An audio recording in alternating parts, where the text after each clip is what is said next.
Madalas po natin inaawit sa Panginoon, Thine is the kingdom and the power and the glory. Ang tanong, Thine is the church. Talaga nga bang ang church ay sa Panginoong Diyos? Sa Panginoong Hesus nga ba ang pangunguna sa iglesia? Ang Panginoong Hesus po ay isinilang, nagsakatawang tao na buhay, nagpakasakit, namatay sa krus para magbigay ng unang at tunay na mahalaga sa buhay, ang kaligtasan ng ating kaluluwa sa kabilang buhay at kaligtasan din ngayon sa napakaraming mga pahirap ng buhay. Yan ba ay nagaganap? In spirituality, in the practice of religion, in the search of God and godliness, what is truly important? Yan po ang ating sisikapin na itanong sa Diyos at tayo hihiling ng kanyang kasagutan, what's truly important? Salamat, Ama, dahil kami inyong iniligtas, kami inyong nilinis sa dugo ng iyong anak na si Jesus. Turuan niyo kaming pahalagahan ang central message ng kamatayan ng Panginoon at pagliligtas sa amin. Teach us, Lord, what's truly important. Use your servant as your instrument. Be the speaker. Katotohanan niyo lang ang aming marinig. Kayo po ang maging tunay na tagapangaral. Ilayo niyo kami, Panginoon, sa mga tukso, palakasin ang aming katawan, at ngayon, palusugin niyo ang aming espiritu. Sa ngalan ng iyong anak na si Jesus, ang aming Panginoon at tagapagligtas, dumadalangin kami at humihiling ng karunungan. Matthew 23, 1-3.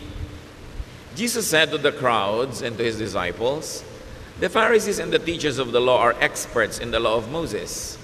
So obey everything they teach you, but don't do as they do. After all, they say one thing and do something else." Napakalinaw po ng mga sunod-sunod na ito na katuroan ng Panginoon. Ipinapakita niya yung mga kawalang kabuluhan ng pagsunod sa maraming mga itinuturo ng mga religious leaders nung kanyang panahon. The dominant religious leaders, according to Jesus, did not walk their talk. At sabi ni Jesus, listen only to the content of their teachings. Do not imitate their behavior. Matthew 23, verse 4. They pile up burdens on people's shoulders and won't lift a finger to help. Ang inaatupag daw ng mga religious leaders ay pabigatin, pahirapin ang buhay ng mga mananampalataya. Religious burdens, and of course he was referring to the many needless laws of religion, practices, and traditions of the people. They were needless and outdated practices and props. Outward looks, outward attire, clothes, length of hair, all those kind of things that have become big deal to the religious people. The Lord was saying now, mga unnecessary topics and issues pampabigat sa buhay. At kung nangyari yan noon, this still can happen today.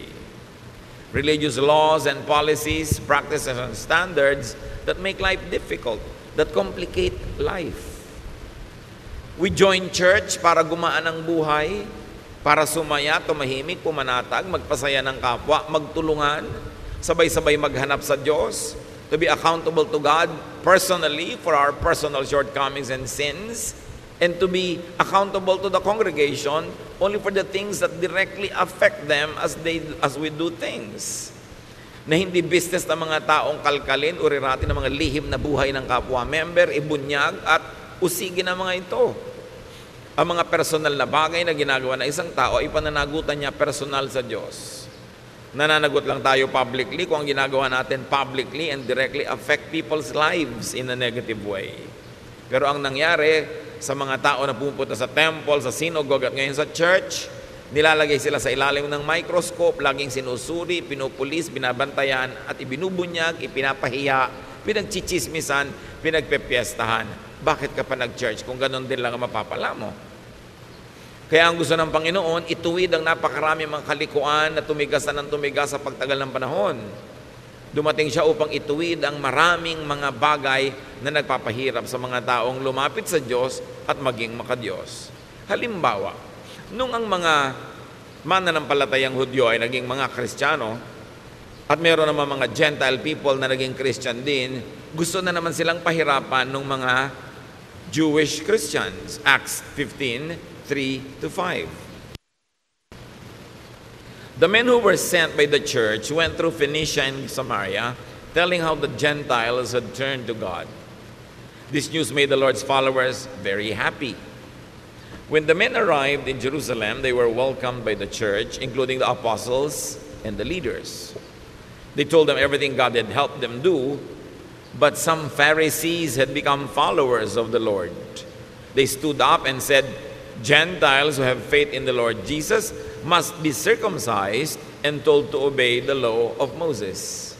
So yung mga Pharisees na dating mga sobrang relihiyoso, nagpapahirap sa kapwa nila Jew, naging mga Christian yung iba.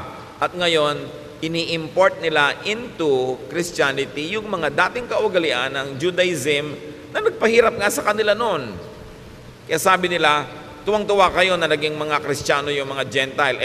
Nagpatuloy na ba sila? Kailangan i-circumcise sila kahit matatanda na sila kasi yan ang requirement ni Moses. There's a problem here. What these Christians now were doing was to accept Jesus and the religious cultural baggage of the messenger. So sabi nila, hindi lang si Jesus na dala-dala natin ang dapat nilang tanggapin, ang atin di mga dati ng mga kaugalian bago pa dumating yang si Jesus, kailangan tanggapin din nila.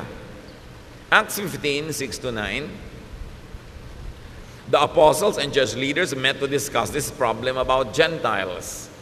They had talked it over for a long time when Peter got up and said, My friends, you know that God decided long ago to let me be the one from your group to preach the good news to the Gentiles. God did this so that they would hear and obey Him. He knows what's in everyone's heart. And He showed that He had chosen the Gentiles when He gave them the Holy Spirit, just as He had given His Spirit to us. God treated them in the same way that He treated us.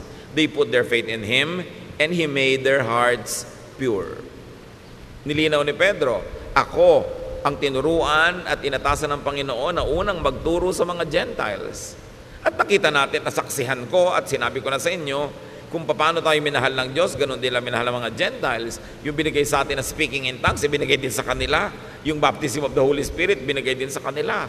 So, ginawa ng Panginoon yon, at dahil sa pananalig ng mga Gentiles na ito, ang puso nila ay nilinis.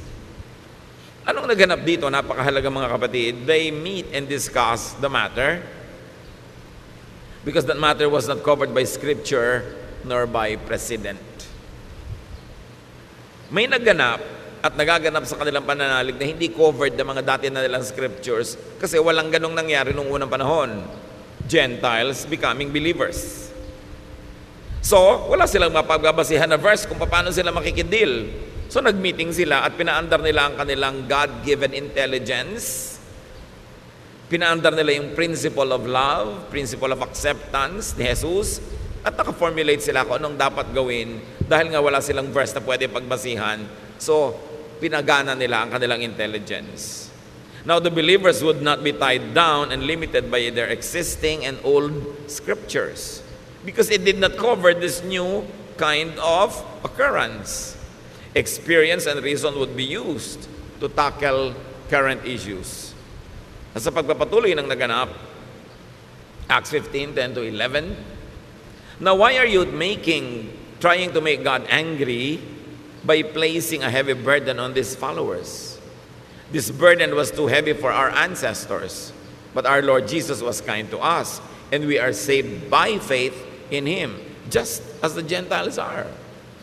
So here, the leaders who are enlightened were trying to make it clear that they were saved by faith, not by circumcision.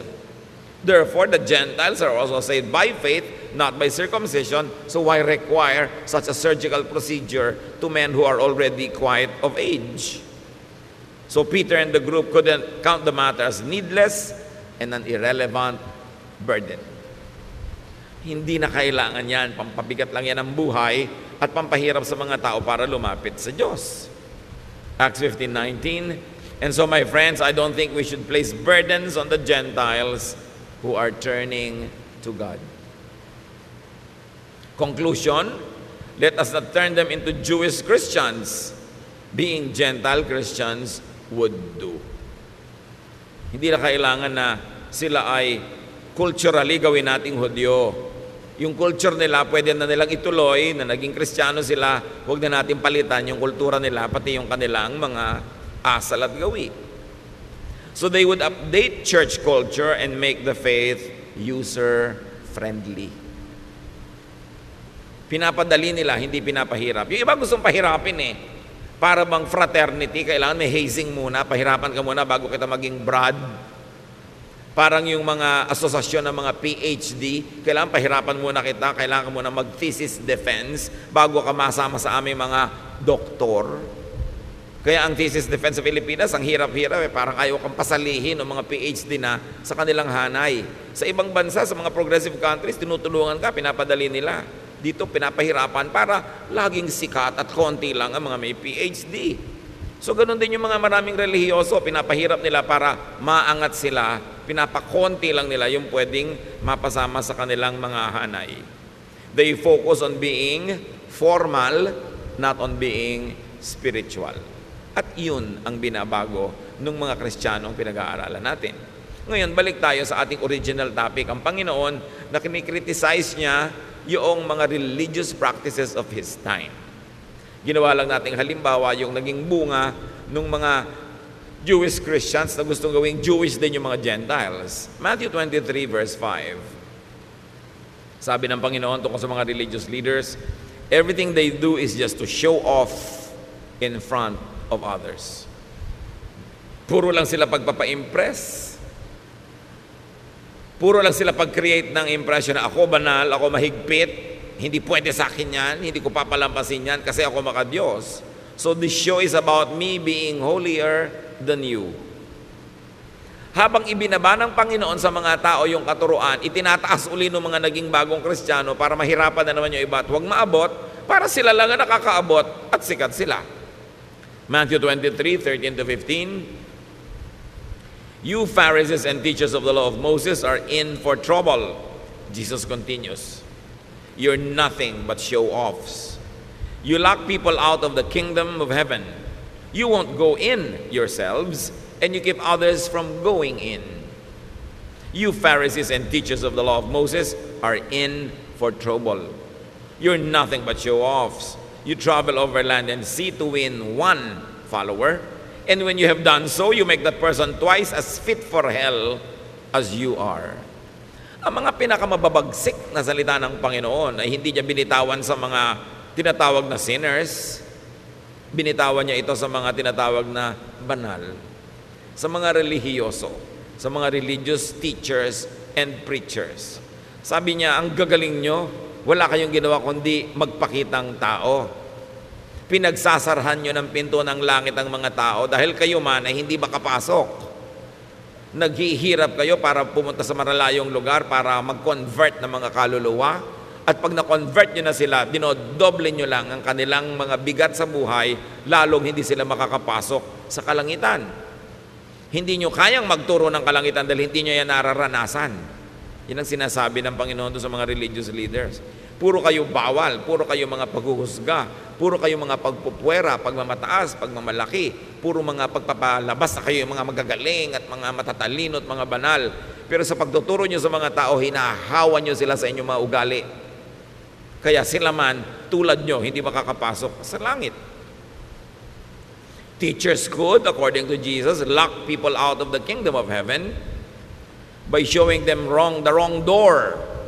The door of ritual and other non-essentials. By making them follow invented requirements that will forever render you sinful. Hindi pwede, hindi kasya kahit kailan. Teachers could not go into heaven themselves by not following their own teachings or the truth they know. In their minds, they know the way to God, but in their practices, they don't do it. So hati sila. Iba yung iniisip, iba yung ginagawa. Iba yung public pronouncements, iba yung private life. At walang taong hati ang nakakaranas ng kalangitan o nakakapasok dito dahil ang gusto ng Diyos ikay buo. Kaya nga buong-buo tayong iniligtas buong-buong nilinis, buong-buong sinagip para buong makarating sa Diyos dahil tayo yung mga hati. Nagiging buo tayo dahil sa pananalig natin sa Panginoon. Nagiging malinis na ganap dahil sa pananalig sa Kanya, hindi dahil sa ating mga accomplishments. Teachers could keep others from going into heaven by discouraging and frustrating an honest search for it. Marami mga tao, they honestly search for God, but they get frustrated by the religious system that pretend to know and to show them the way. Kung natatandaan nyo sa Noli Me Tangere, na ang tunay na ama ni Maria Clara ay si Padre Damaso. At nung si Maria Clara ay nalito, na saktan, nawala ng gana sa buhay, sabi niya siya ay magmamongha, siya ay magmamadre, para hanapin niya ang Diyos. At sino ang kauna-unahang sumalungat at sobrang ipinagluksa yung desisyon na yon? Yung tatay niya na pare na si Padre Damaso. Sabi niya, huwag, hindi mo alam ang sinasabi mo, hindi mo alam ang susuungin mo. Dahil kung merong nakakaalam kung saan patungo ang mga religious teachings, dapat religious leaders. Ang problema, maraming religious leaders, alam naman nila na yung kanilang mga ipinagtuturo ay walang kakauwian, nakapayapaan, katahimikan, pero yung pa rin publicly ang pinipilit nilang ituro para magmukha silang banal. Napakahalaga na magkaroon ka ng personal search for God. And we allow people to search for God in a personal way. We don't dictate to them how to search for God. We only help them open the door, find the way, give them the options, teach them, inform them about the Word of God, and then let them seek God. At kung ang mga tao ay nagkakamali, nagkakasala sa Diyos, it's a personal matter between God and the person. It's not for the congregation to feast on and to judge on. Kasi marami mga churches, naging parang mga Korte Suprema, naging parang mga hukuman, ginajudge ang bawat isa. Walang ganong itinuro ang Panginoon. Inimbento lang yun ng relihiyon. Ginagawa na yun nung araw na ang Panginoong Hesus ay nagtuturo at yun ang kanyang sinalungat. Tapos ipinagpatuloy pa ng mga Kristiyano later on yung ganong tradisyon na nililitis ang kapwa, hinuhusgahan. Kaya tuloy ang mga tao na pipilitan maging ipokrito at ipokrita, itinatago ang mga problema nila sa buhay sa takot na sila'y litisin ng simbahan. Maraming nilitis ang simbahan sa panahon, sa history. Meron pa mga tinaguri ang mga mangkukulam, sinusunog talaga literal yung mga katawan ng mga yon. Naging court ang church imbes naging kanlungan ng mga kaluluwang nahihirapan at humihingi ng ginhawa. Sa pagpapatuloy, Matthew 23:16-22, the Lord continues, "You are in for trouble. You are supposed to lead others, but you are blind. You teach that it doesn't matter if a person swears by the temple, but you say that it does matter if someone swears by the gold in the temple. You blind fools! Which is greater, the gold or the temple that makes the gold sacred?" May mga particular practices nung panahon na yun na tinuligsa ang Panginoon. Yung sobrang pagiging mahilig ng mga religious leaders sa pera. Love for money, power, and honor, misguided zealousness could blind religious teachers. Kaya ito ay tinuligsa ng Panginoon na huwag mong kikilingan yung tao dahil mas mayaman, dahil mas malaki yung donation. At yung mga religious leaders, huwag mag-agawan, magbangayan, agawan ng mga member mayaman, ng mga donor. Nung paman, kinikriticize sa'yo ng Panginoon. Kaya hanggang ngayon, challenge pa yan sa maraming mananampalataya. Matthew 23:23-24. "You Pharisees and teachers are show-offs, and you're in for trouble. You give a tenth of the spices from your garden, such as mint, dill, and cumin. Yet, you neglect the more important matters of the law, such as justice, mercy, and faithfulness. These are the important things you should have done, though you should have not left the others undone either. You blind leaders, you strain out a small fly, but swallow a camel." So, puro kayo pakitang tao. Sa mga nakikita ng tao at nasusukat, kahit na sa mga tithes and offerings, ang faithful nyo. At sabi ni Lord, dapat naman. Pero hindi lang yan ang mahalaga. Mahalaga yung katarungan, habag, pagiging matapat. Sabi, napaka mga bulag ninyo. Hindi nyo malulon ang kaprasong insekto, pero buong-buo yung nilulunok ang mga kamelyo. Ibig sabihin, mga maliliit na mga kasalanan ng kapwa, minamalaki nyo, maliit na mga pagkukulang, kala mo kung ano na. Pero yung mas malalaki mga kasalanan, hindi nyo napapansin. Yung mga kasalanan ng yabang, judgmentalism, self-righteousness, pride, misguiding people, selfishness. You don't notice that. Wala kayong napapansin kundi yung babaeng adulterous. Wala kayong napapansin kundi yung mga taong nagko-commit ng mga sexual sin, na parang sexual sin na lang ang kasalanan sa buong lupa at sa buong buhay. Ang dami pang iba. Pero ang pinanggigigilan nyo, yan lang. Sabing ganon.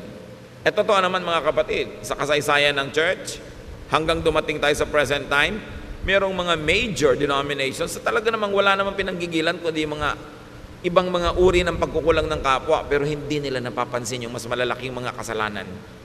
Yung panghihiya, yung pananakit ng kalooban, yung paglalayo ng loob ng mga tao sa Diyos dahil sobrang nilang pinoformalize sa mga bagay. Sabi ni Lord, maliit na insekto, hindi nyo malulon. Pero yung mga lalaking mga kamelyo, buong buo nyong nalulunok. Sabi, you hypocrites, you are in for trouble. You are majors of minors, specialists of non-essentials. Ang laki-laking issue sa inyo kung anong Bible version ang babasahin. May version pang kaisa-isang tama at lahat na ibang version hindi na. Saka naman nakakita ng ganon. Paano bago na imprenta yung version na yan? Di wala palang totoong Word of God.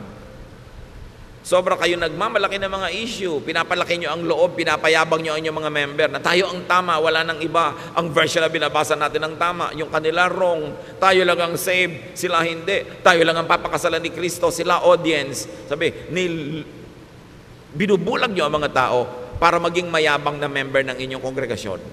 Na kami lang ang tama. Ang tingin tuloy sa iba, demonic. Ang tingin sa iba, mali. Nagiging pala, hiwalay tuloy at mga separatist. Flunkers in major subjects like justice, mercy, and faithfulness. Pero ang gagaling magtalumpati, buhay na buhay pa hanggang ngayon ang mga tinutuligsa ng Panginoon noon. Dapat nating ibukas ang ating mata at isip at makita natin kung ito ay umiiral at nagaganap sa iba't ibang lugar at huwag tayong makisangkot, makisali at tulungan sa ganito mga tao na pahabain ang problema na noong pa man ay nilulutas na ng Panginoon. Self-righteousness, religious separatism, judgmentalism, pagbungkal at pag-ungkat sa mga lihim na buhay ng mga tao. Tulad ng babae who was caught in adultery. Alangan mang she was committing adultery in the streets. She probably was doing it in her own home, in her own house. And that people entered that house and dragged her out. Nung dinala sa Panginoon, gusto nilang batuhin.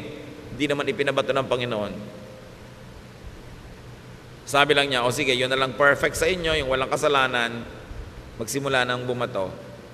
Although it was required by the law of Moses to kill that woman by stoning her. But the Lord said, di ba? Sabi ni Lord, I am the light of the world. Kaya ako dumating para tapunan ng liwanag yung mga religious baggage ninyo na ginagawa kayong mga malulupit sa kapwa. Akala nyo kinakatuwa ng Diyos. Tuwang-tuwa kayo, ipinagbubunyi ninyo na pagpiestahan ng mga kasalanan ng iba para yung mga kasalanan nyo ang huwag matingnan. Binovolunteer nyo na lang na lahat magtinginan sa kasalanan ng iba. Sabi, hindi ganyan. And so nobody dared to stone that woman because nobody was qualified. Alam nyo ang ginawa ni Lord na qualification to judge? Perfection. Sabi niya, o sige, sabi pala ng law of Moses, babatuhin ang babaeng makasalanan. Batuhin na, mauna na lang yung walang kasalanan. Wala naman ng ahas because nobody was perfect. Mga kapatid, kung hindi kayo perfect, stop judging others. Kahit sa congregation, yung mga kasalanan lang ng church, brothers and sisters natin, na kailangang i-deal, yung kasalanan that directly and effectively and practically affect us. Halimbawa, treasurer ng church, itinakbo niya yung fund. Affected tayo lahat. Dapat talaga i-deal yun. Pero anong pakialam niyo kung sinong ka-date niya kahapon? That's between her and God. No? Anong pakialam niyo kung anong nakaraan niya? That's already charged to the cross. Anong pakialam natin sa private lives ng mga tao hanggat hindi tayo directly affected in a practical way? Yan ay tinuturo ng Panginoon. Anong pakialam nyo dito sa babaeng ito? It's between her and God. Dahil kung talagang gusto ng Lord na papatayin yung babaeng yun at sundin yung batas ni Moses, ba't di niya pinabato? At kung babatuhin din lang pala yung babae, ba't pa dumating ang Panginoon sa mundo para tayo iligtas? Para tayo patawarin at linisin? Hindi lang tayo inililigtas sa impyerno at sa mga impakto. Inililigtas din tayo sa mga relihiyosong sobrang makialam sa buhay ng kapwa na gusto nilang parusahan yung mga taong gumagawa ng mga private sins. Kung gusto mo maging banal, magpakabanal ka. That's good, that's best, that's commendable. Pero huwag mong sukatin yung kapwa mo sa iyong pamantayan. Huwag mong pilitin yung kapwa mo na maging kasing banal mo. Your life is your business before God. At pag tinanggal mo yun sa iyong ugali, sasaya ang church. Hindi para konsentidihin natin ang isa sa mga kamalian, but you always say, God is not yet finished working on this person. Kung ang mga kasalanan niya ay napaka-private, bakit ko kakalkalin? Ang iintindihin ko yung kasalanan ko, yung kalinisan ko before God. And I will pray for the person, I will give counsel kung hinihingi niya, bibigyan ko ng payo kung hinihingi niya, bibigyan ko siya lagi ng inspirasyon, ng magandang halimbawa sa pamamagitan ng buhay ko, but I will not lecture. I will not judge. At hindi ko siya ititiwalag dahil lang kulang siya. Dahil pag lahat ng kulang, tiniwalag, walang matitira.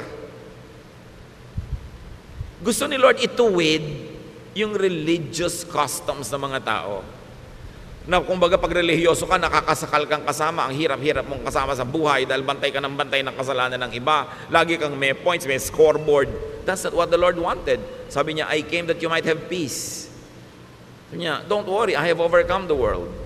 Your sins are charged to me, and I am the judge. Don't judge each other. I will judge. Ngayon, kung kayo yung babae na nagkulang at nagkamali, di nyo ba ikakatuwa na ang Panginoon ang judge?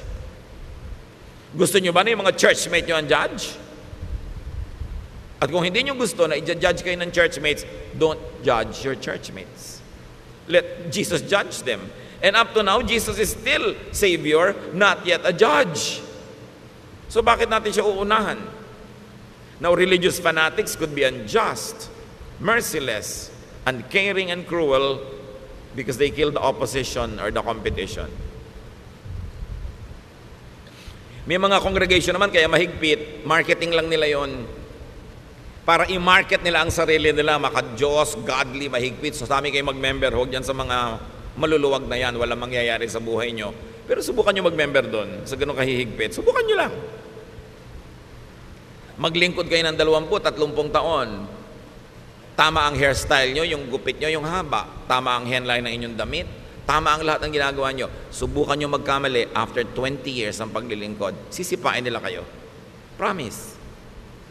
Tatanggalin nila kayo, ititiwalag nila kayo, kakalimutan nilang kapatid nila kayo. Alam nyo, ang mabilis makalimot ng magandang pinagsamahan, mga Kristiyanong mahihigpit. Ang tagal-tagal mong brother and sister in the Lord, subukan mong madapa, magkamali, kauna-unahan silang lalapa sa'yo. Mahirap sila mga kaibigan, kasi you're only a friend as far as you are holy. Pag nagkamali ka na, hindi na. Mabuti ng mabuti kung kaya mo maging holy 100% of the time. Kaya yung iba, nagpe-pretend tuloy, nagpapanggap sa takot na matiwalag, sa takot na mapagpiestahan, ma-bulletin board, mapulpito, maipahiya. Religious fanatics could be unjust because they think that killing for religion pleases God.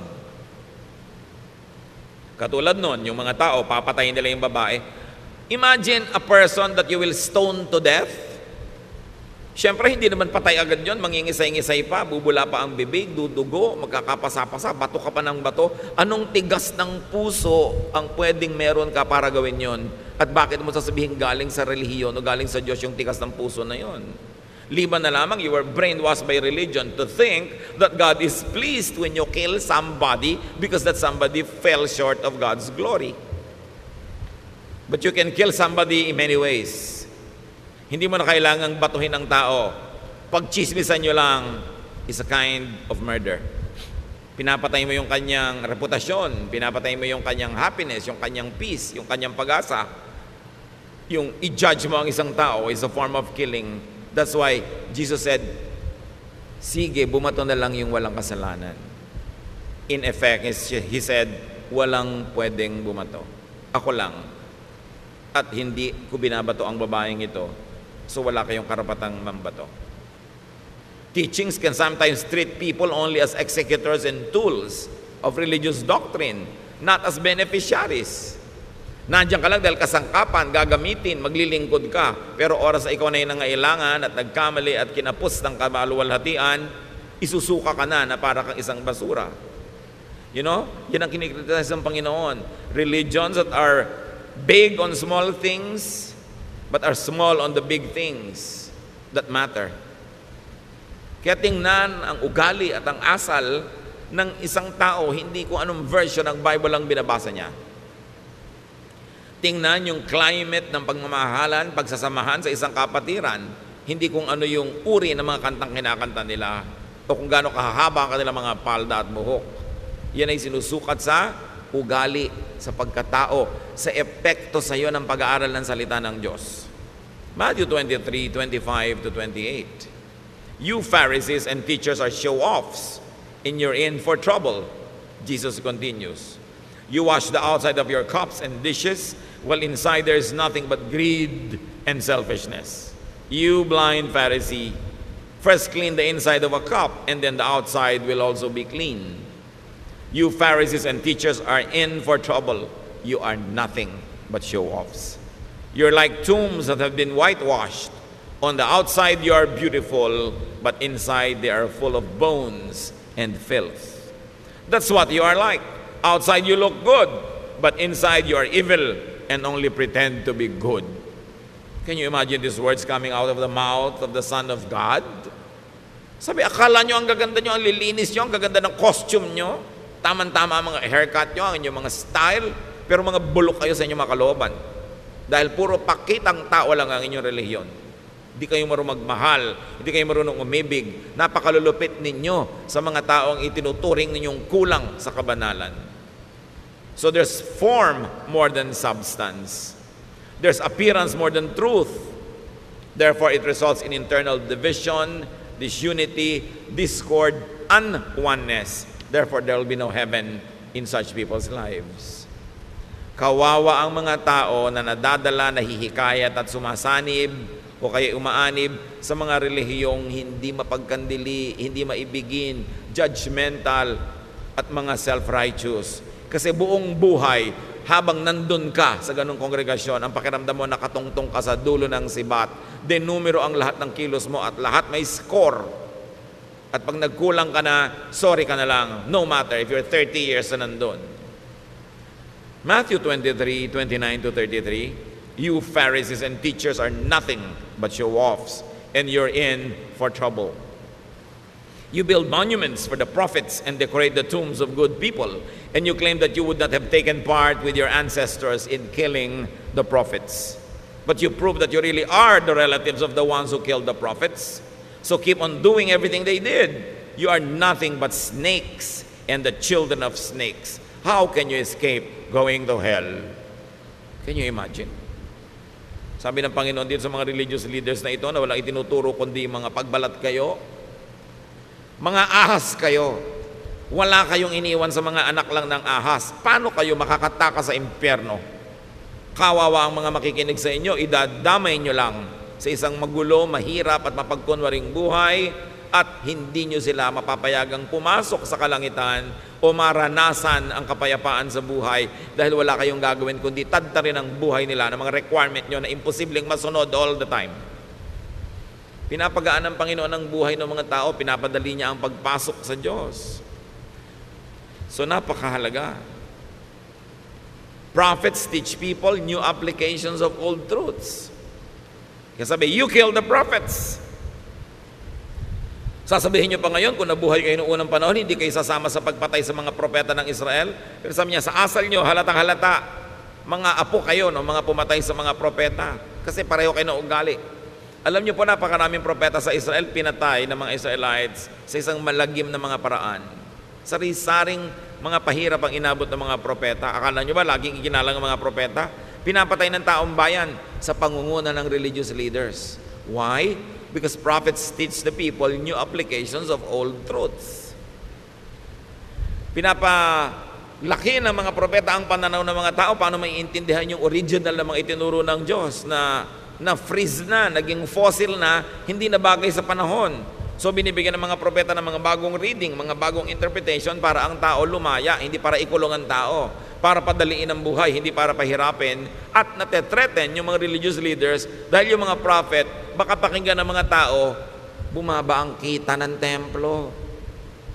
Bumaba ang kita ng mga synagogues. Kaya pinapatay nila yung mga prophets. Because prophets bring new revelations. And prophets are not known for being conservative.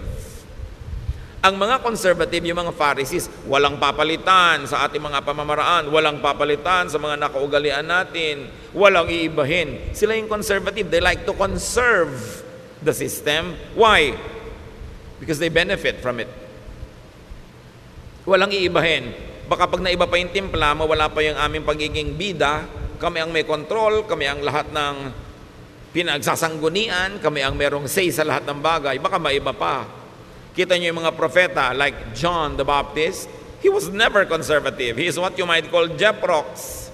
He is what you might call, wow, bakit ganito? Ibang-iba yung suot niya sa mga nakasanayan. Wala po mga propeta noon na sumang-ayon sa mga matatandang kaugalian na inabot nila. Lagi silang a new voice, a fresh wind. That's why they were killed. Prophets are emergent. Sila yung bagong sibol. They shake and threaten the system. They are not keepers of the dominant system.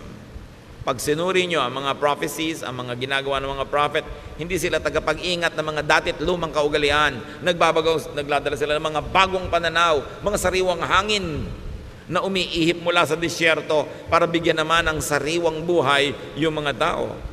Ngayon, yung mga Pharisees, the religious leaders, are dominant or recessive.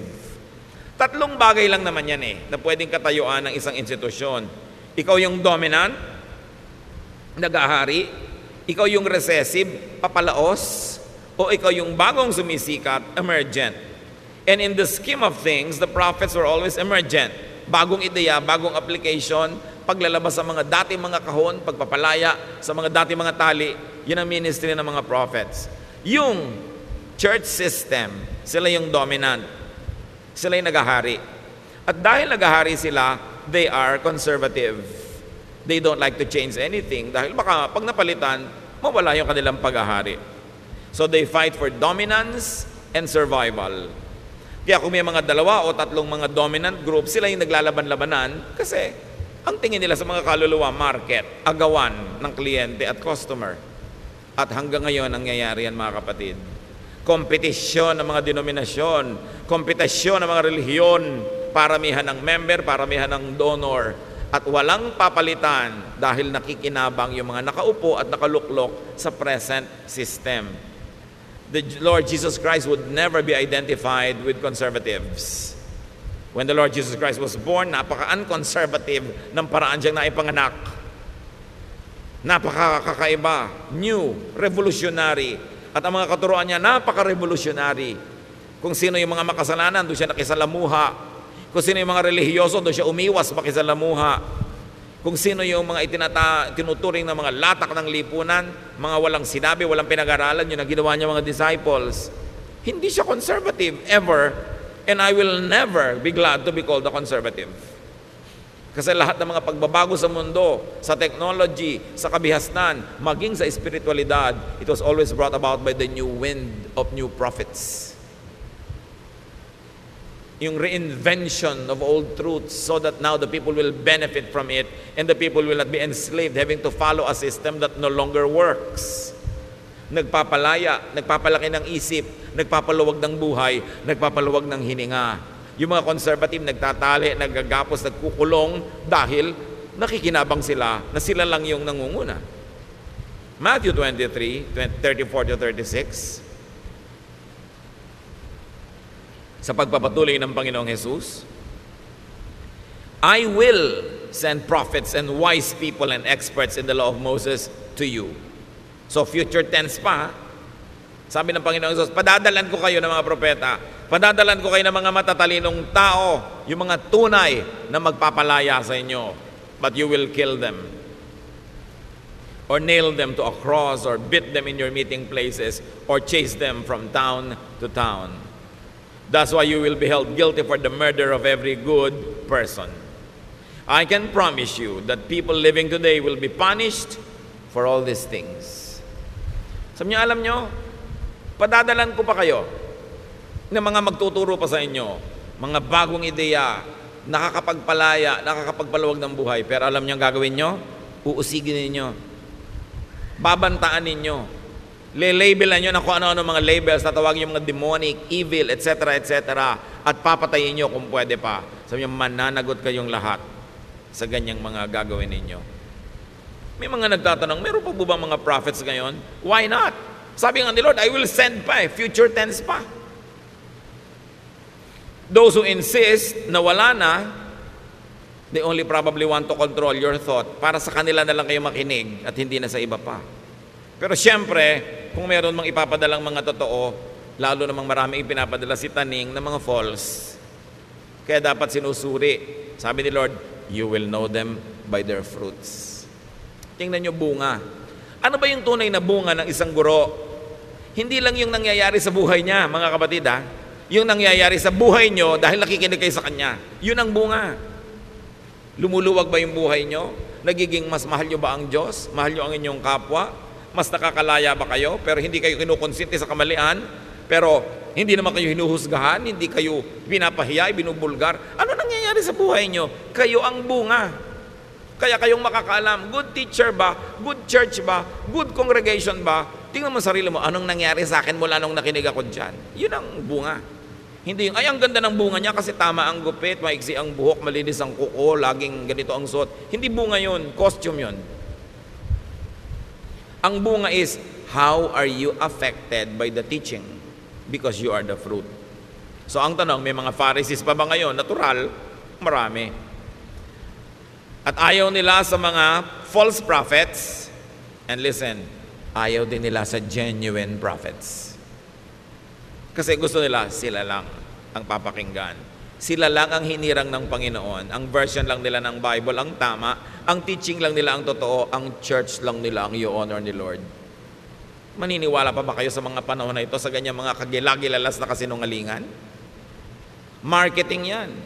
Gusto nila, sila lang ang ligtas, sila lang ang totoo, sila lang ang tama. Be careful with people that say sila lang ang tama at ligtas at wala nang iba.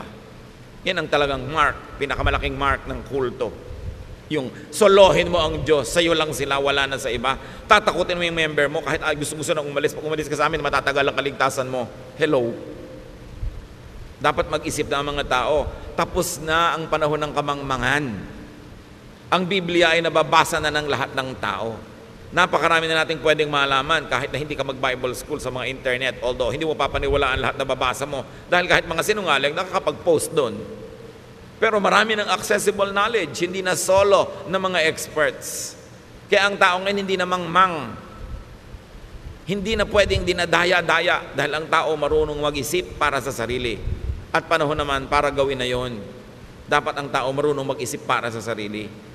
Matthew 23:37-39. Jerusalem, Jerusalem, your people have killed the prophets and have stoned the messengers who were sent to you. I have often wanted to gather your people as a hen gathers her chicks under her wings, but you wouldn't let me. And now your temple will be deserted. You won't see me again until you say, blessed is the one who comes in the name of the Lord. Sabi ni Lord, naku Jerusalem, napakarami mong pinatay na prophet. Napakarami mong binato na mga lingkod ko na ipinapadala sa iyo. Hindi ko malaman yung mga iba kung bakit sobrang napalaking big fans ng Jerusalem. Samantalang si Lord mismo nagsasabi, Jerusalem, napakarami mong kasalanan. Napakarami mong pinatay na matutuwid na tao. At hindi ba, si Jesus na nga ang kauna-unahang ipinako doon. Yung iba naman parang sobrang nagpapatira pa sa paanan ng mga Hudyo na akala mo yung mga Hudyo ang mga anghel sa langit. Pare-pareho lang nila tayong tao, pare-pareho lang tayong mahal ng Diyos, pare-pareho lang tayong ililigtas ng Panginoon.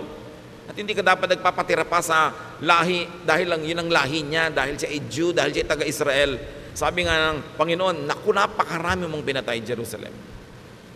Napakarami mong atraso sa langit. Ang dami mong iniligaw. Hindi naman natin siyempre magkakaroon tayo ng negative feeling sa mga taga roon, pero huwag ka namang magpa-atsoy at magpa-atsoy sa kanila dahil lang Diyos sila. Pare-pareho tayong anak ng Diyos at iniligtas ng dugo ni Kristo. Dapat may dignity ka rin sa iyong racial identity. Hindi agad-agad mo isinusuko dahil taga-Israel ito, taga-Israel yun. Mahal ng Diyos ang lahat ng tao. At sino man ang susamba sa Kanya at maglilingkod ay mamahalin niya. Sabi nga ng isang propeta, kahit yung mga bato, pwedeng gawin mga apo ni Abraham. Huwag niyo ipagyabang na mga Hudyo kayo. Kasi kung Hudyo nga kayo, hindi naman kayo sumasamba, baliwala yan. Mabuti pa yung Gentile. Ilagay natin ang lahat sa tama. Huwag tayo ngayong magpairal ng bagong religious colonialism na may bago naman mga amo. Pagka taga-Israel, amo na natin agad. Dapat ang amo lang natin ang Diyos. At meron tayong dignity, pagmamahal maging sa ating racial identity. Hindi agad-agad mo sinusuko. Now, today's new prophets teach new applications of old truths. And they update the faith. And they update the church. Today's Pharisees, the establishment, will resist change. They will take shelter in conservatism. Conservatism is the defense and offense of the dominant and the recessive. Pag ikaw nagahari o papalaos, gusto mo conservative because you want to sit on past glory. Jesus and the prophets were far from conservative. Spiritual growth, church growth, and the growth of the kingdom of God is not in conservatism. It is in dynamism and continuing reinvention of ourselves. So, why do we review? And why do we study these principles? Because we are bombarded by religious marketing of the dominant Pharisees, the rich, big religious corporations that compete for our soul and for our loyalty. What's truly important according to the Lord? Mercy. Mahabagin ka ba? Tinuturuan ka bang maging mahabagin? Justice. Katarungan. Faithfulness, truthfulness. But really, the Lord says that the most important is love. Pag-ibig. Yan ang tunay na susi, yan ang tunay na sukatan kung maka-Diyos ka o hindi. This is what to give, to promote, to implement, and to look for. Seekers of God through religion must seek for love, must seek for signs of love in the climate of love where they want to find God. Hindi yung para kang pumasok sa kulungan, pumasok ka sa husgado o sa police state. Yun ang pinaka-least loving of all. Sayang ang pagod, sayang ang panahon. 1 Corinthians 13:1. What if I could speak all languages of humans and of angels? If I did not love others, I would be nothing more than a noisy gong or a clanging cymbals. Sabi, ano ngayon, kung marunong ko mag-speaking in tongues, na minamalaki nung araw sa Corinthians yan, sabi ko, hindi ako maibigin, baliwala yan. Para lang akong ingay na walang katuturan. Sabi niya, of course, others there, if I do not love others, others means the other. Yung hindi ikaw, yung hindi mo kamuka, yung hindi mo kagrupo, loving the other. Love others. Without love, religious eloquence is meaningless. 1 Corinthians 13:2.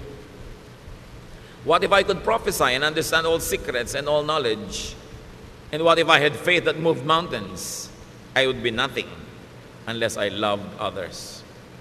So all the seminary education, all the PhDs, all the experience in ministry, without love, prophecy, knowledge, and faith are meaningless. Love pa rin. Hindi nyo hinahanap yung strict church ba ito? Doctrinal ba ito? Ang hahanapin nyo, loving church ba? At ang dadalhin nyo sa church, love din. Kung gusto nyo maging loving yung climate, love ang dadalhin ninyo. Hindi yung mga kabaligtaran nito. We all contribute in creating a climate in the fellowship. 1 Corinthians 13:3. What if I gave away all that I owned and let myself be burned alive? I would gain nothing unless I loved others. Yung mga unloving churches, minamaliit, nililibak nila yung word na love. Pag sa kanila yung love, hippie yan, durog yan, durugista yan, yung mga ano yan, mga wala yan, mga pasaway yan. Sa kanila gano'n na ibig sabihin ng love eh. Minamaliit nila yung word na love. Akala nila yung love yung pagiging careless, pagiging bangag, pagiging lasing. In-associate nila sa mga make love, not war noong mga 1969, 1970. Iniiba nila para lang bulagin yung mga tao about the meaning of love. So ngayon, sabi, hindi kami loving, we are strict. But the point is, Jesus says the most important is love. And love does not mean maging hippie ka o maging drugista ka o maging careless ka o immoral. Huwag nating papababain ang ibig sabihin ng love. Love is understanding your fellow men, giving them time to grow and not judging them while you are continuously praying for them and helping them. That's what love is all about. Without real love for people, charity and sacrifice are nothing. So religious eloquence, religious brilliance, and religious giving are nothing when not done in love and for love of others. For what else could this be done? Halimbawa, charitable ka, eloquent ka, you could also do it for love of self, for self-promotion and self-preservation. 1 Corinthians 13, 4-7. Love is kind and patient, never jealous, boastful, proud, or rude. Love isn't selfish or quick-tempered. It doesn't keep a record of wrongs that others do. Love rejoices in the truth, but not in evil. Love is always supportive, loyal, hopeful, trusting.